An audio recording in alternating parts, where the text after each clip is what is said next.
లోపలికి పదండి.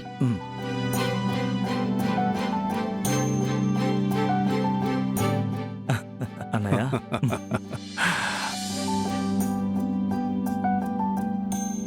తమ్ముడు, నిన్ను చూసి చాలా రోజులైందిరా. ఎలా ఉన్నారండి? Yeah, I'm perfectly all right ఆనంద. మీరందరూ ఎలా ఉన్నారు? బాగున్నా మరిది గారు.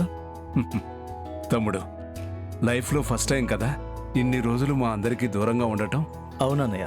ఆ, ఏంటో సడన్గా తప్పలేదు. వెళ్ళింది బెంగళూరు చెన్నయ్యో అయితే మధ్యలో అయినా వచ్చిపోవచ్చు. కానీ యూకే వేరే కంట్రీ. సాలిడ్గా 3 months క్యాంప్ సరిపోయింది. అవును, మన దామిని ఏది? తను నిద్రపోతోంది మరిది గారు. అవునా, సరే, తనతో రేపొద్దున మాట్లాడుతానులే. హ్మ్. ఏమండి, మీరు బాగా చిక్కిపోయినట్టున్నారు. ఆనంద, మనసు హ్యాపీగా లేకపోతే ఎంత డబ్బున్నా ఎన్ని సౌకర్యాలున్నా సరే మనం ఎక్కడున్నా ఏం ఉపయోగం చెప్పు? మ్మ్. అది ఇలా కనపడిపోతూ ఉంటుందంతే. కుటుంబం అలవాటైపోయింది ఆనంద. నా ఫ్యామిలీకి దూరంగా ఎక్కడో అలా నేను ఉండలేకపోయాను. పైగా ఇంటి పరిస్థితులన్నీ ఎప్పటికప్పుడు నేను తెలుసుకుంటూనే ఉన్నాను కదా. ఏ క్షణం ఏం వినాల్సి వస్తుందోనని చాలా బెంగ పెట్టుకున్నాను. ఇదిగో, ఇదంతా దాని ఎఫెక్టే ఆనంద. అయినా ఎవరు ఏం టెన్షన్ పడకండి. అనన్య మూలంగా మొదలైన అన్ని ప్రాబ్లమ్స్ క్లియర్ అయిపోయాయి కదా. ఇల్లు బాగుంటే నేను కూడా బాగుంటాను.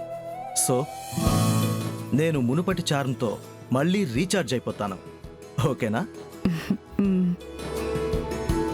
తెల్లవారితే ఉగాది కదా. ఈ ఉగాదిని మనమంతా సరికొత్తగా మరింత సంబరంగా జరుపుకుందాం. వదిన గారు, మీ చేత్తో రేపు నాకు మామిడికాయ పులిహోర చేసి పెట్టాలి. తప్పకుండా మరిది గారు.